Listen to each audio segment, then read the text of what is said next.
Asan na yung kamo, ating? Ay, dyan na pala si ating eh. Hello, ating. Si Slay. Kanta na kayo.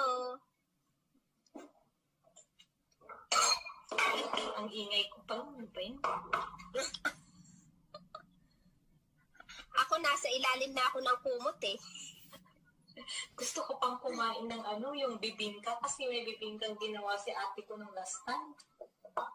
Ang sarap naman. Wala ako. Nagpabila ako ng chips. Hindi nabasa yung chat ko. Kuya, paano iayos yung cam ko? Kasi nakapataas. Ako nasa ilalim na ako ng Rotate mo, ate. Rotate mo ganun, taiga mo. I-auto-rotate ko ba yung cellphone? Auto-rotate. Wait, sarap ng kanila. naiingot kasi ako sa cellphone na to eh, sa totoo lang. Kuya, paano iayos yung cam ko? Kasi Ano ba yun? Uy, umayos ka! Ayan na, okay na. Kitang-kita nila yung mukha kong napakalapad. Aray! Ay! Namatay tuloy! Ay! Naiingot kasi ako sa cellphone na to eh. Wait! Ano ba yun? Sorry. Nakakaano naman itong cellphone na to, oh. Ayan na. Galit na galit ka sa cellphone mo. Ating nga. Napakalapad. Ay!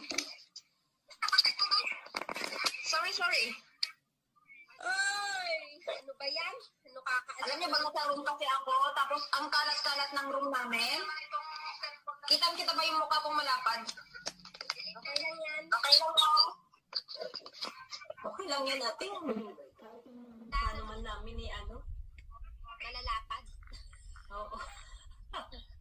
Ay, nakita yung kumot ko. Nasa ilalim talaga ako ng kumot. Okay lang yung malapad ang mukha, wag lang yung noo, nakagaya ko.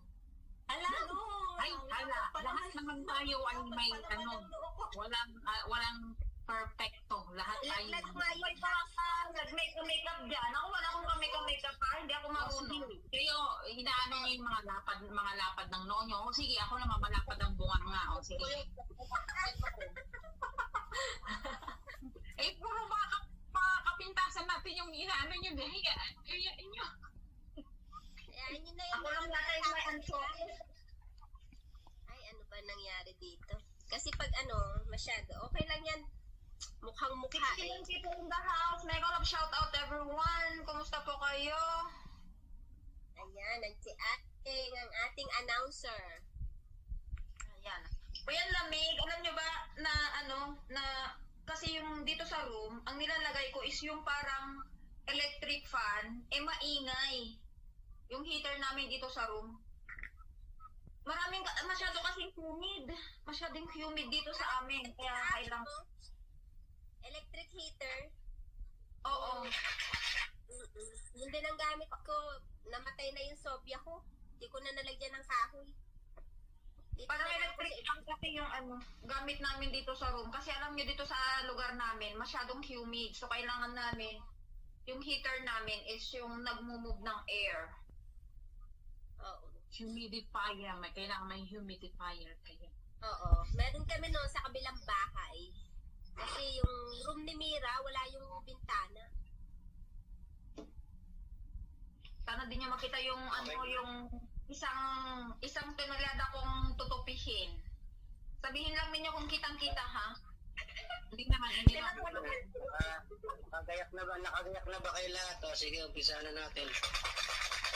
Unang bola ay tinawag sa letra ng B, 14. Bilisan nyo, ha?